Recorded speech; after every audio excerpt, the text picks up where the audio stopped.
How's it going, guys and ghouls? I'm the Stock Retro Gamer, and given the time of year, I thought I'd better put together my top 10 horror video games countdown. I'll be sticking to one game per franchise, and of course I'll be keeping it retro. So without further ado, let's get our teeth into these bad boys.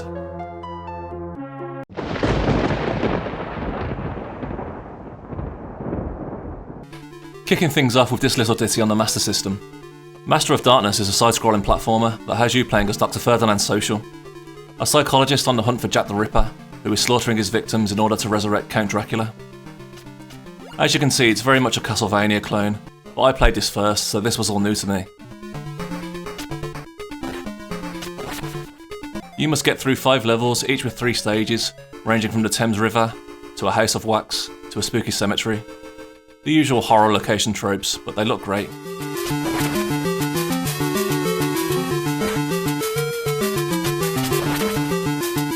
You get a primary and secondary weapon to take down zombies, bats, and these guys. The weapons you get range from a cane, a sword, a gun, but it's all about this axe. Not the knife sucks. Master of Darkness is a fun, not wholly original, but great nonetheless classic horror adventure, and it gets my number 10 spot.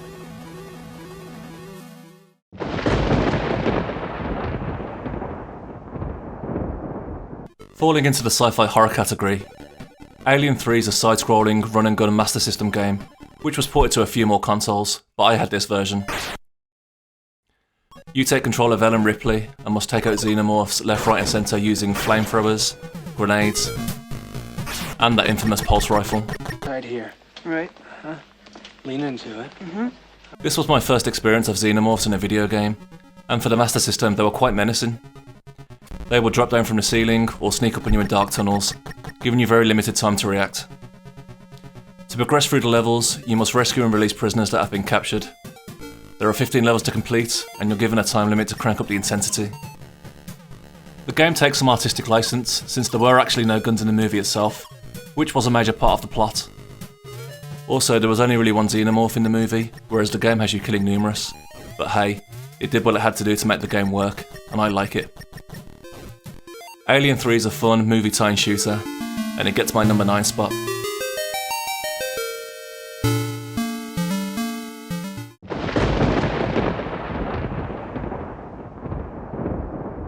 What is it about sticking the word super in front of a game title that automatically makes it great? You've got Super Metroid, Super Double Dragon, And many more. Super Ghouls and Ghosts is a horror platforming game that again has you playing as the Knight Arthur, saving Princess Guinevere from the Emperor Sardanus.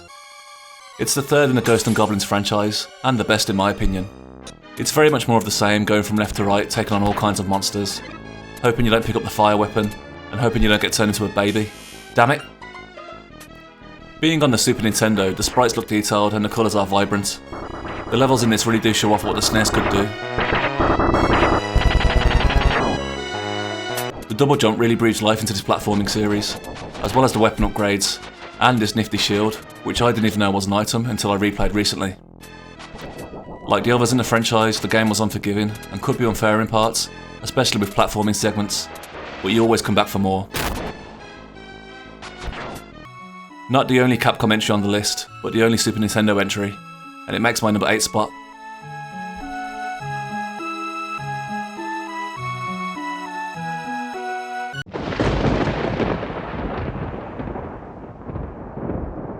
Castlevania, The New Generation, or Bloodlines to my US friends, was my first experience of the Castlevania franchise, as I never had the originals on the NES, and it didn't disappoint. Each of the 6 levels are different eras of Europe, and they all look the part. Your aim is to kill Elizabeth Bartley, who wants to revive her uncle Count Dracula. Yeah, I've heard of him. You got to choose between Eric Lacard and John Morris, or Spear Guy and Whip Guy. Both have their own unique attack styles and look. As well as your main weapon, you could collect secondary specialty weapons, such as this boomerang and this axe, which came in very handy with some boss fights. The level designs look great with the gothic horror theme you'd expect. They really push the limits with the designs in some of these levels, coming out with some imaginative creations. The music really draws you in too.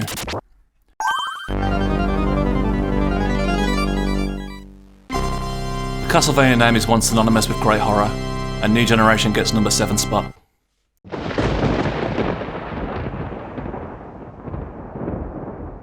Splatter House 2 once again has you playing as Rick, trying to rescue his girlfriend Jennifer, who actually died in the first Splatter House, but the mask just won't have it. As the name suggests, this game is all about the splatter. The animations of your enemies meeting their demise are so detailed and satisfying.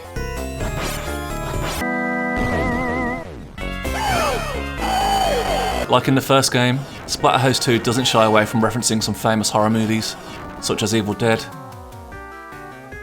Alien, and I'm sure this is from something. With 8 levels oozing with terror, Splatter House 2 delivers a blood-curdling ride and earns number 6 spot on my list.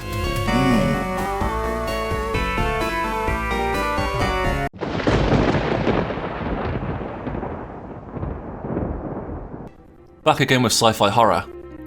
Body Harvest is a third-person action-adventure sci-fi that has you playing as Adam Drake, a super soldier tasked with taking down an insect-like alien species who want to harvest the human race.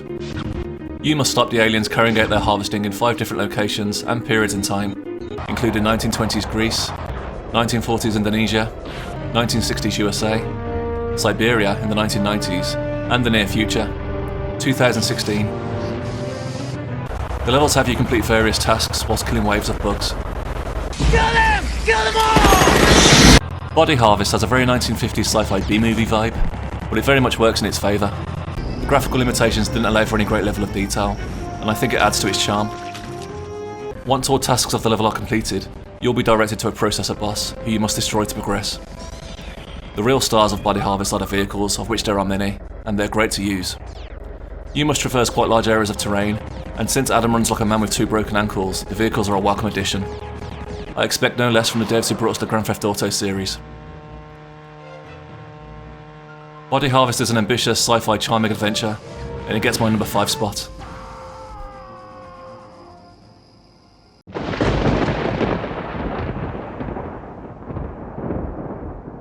D is an interactive movie horror game released in 1995 on the 3DO, PlayStation, and Sega Saturn.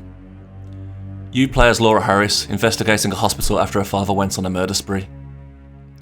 When you arrive at said hospital, it changes into a spooky castle, in which you must search to find your father, solving puzzles and such. You only get 2 hours to complete the game, and it doesn't have a save function, or even a pause button, so if you want to nip to the toilet or make a cup of tea, the time you spend all counts. I played this game on a whim recently, and instantly got drawn in by its atmosphere.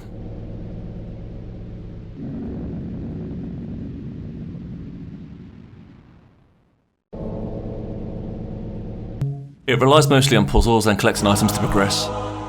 These segments of the game reminded me of the Resident Evil series, which came out a year later and probably took influence from it. Once you get over the speed it takes to select and move to the next section of the room, the game really draws you in with its music and FMVs.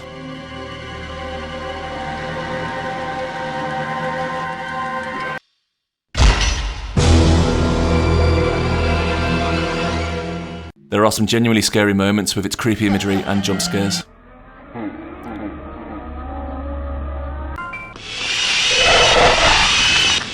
The video quality is dated now, but the game still holds up as a scary, tense adventure, and it gets my number 4 spot.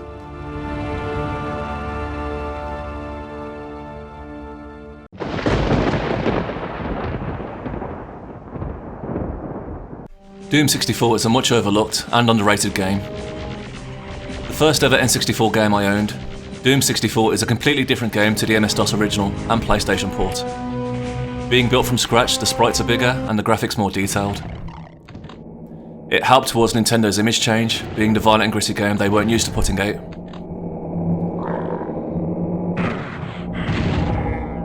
It very much had its own tone and look, opting for more colourful levels and creative architecture.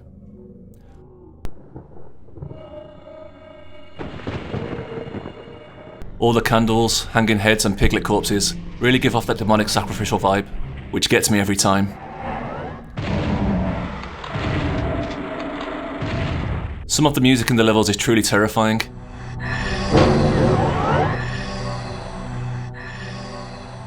It was composed by Aubrey Hodges, who didn't opt for the heavy metal and went for the more atmospheric and eerie vibe, much to its credit.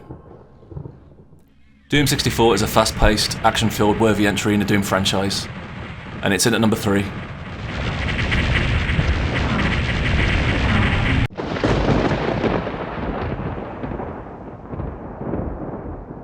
That's right, Resident Evil 3 over 1 and 2.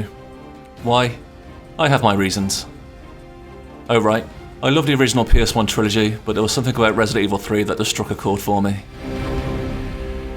I thought the Nemesis mechanic was great, and got the tenseness down just right.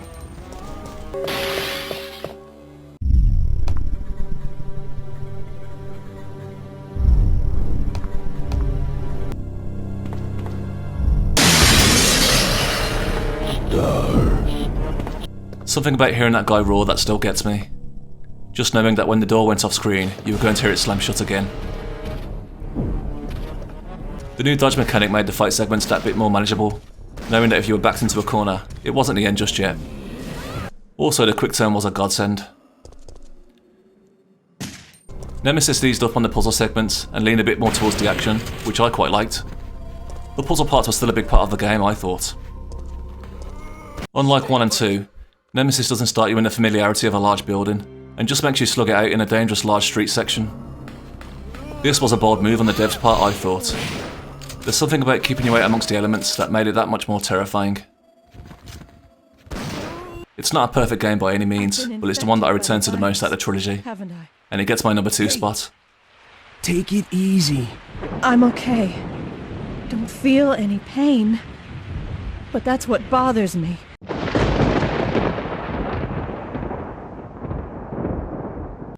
I'm sure you guessed it, but it's gotta be Silent Hill for the top spot. What can be said about this game that hasn't already been covered many times over? Well, I'll say it again. It's the atmosphere, it's the story, it's the music, it's the puzzles, it's this bit, it's this bit,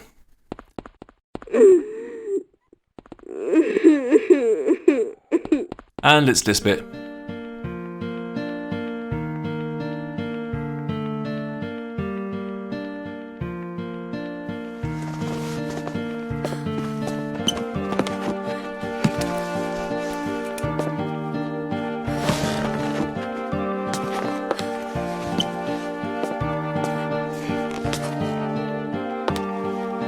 I like to return to this game every couple of years, and every time I have trouble with that damn piano puzzle. I think the best bit of the game is the first 30 minutes, running around the town collecting keys, just exploring and seeing all the abandoned spooky stores and houses, running into those dead ends in the road and knowing something isn't quite right about this town. Then there's the mad rush to the school, when the world has gone all dark and scary. Magic.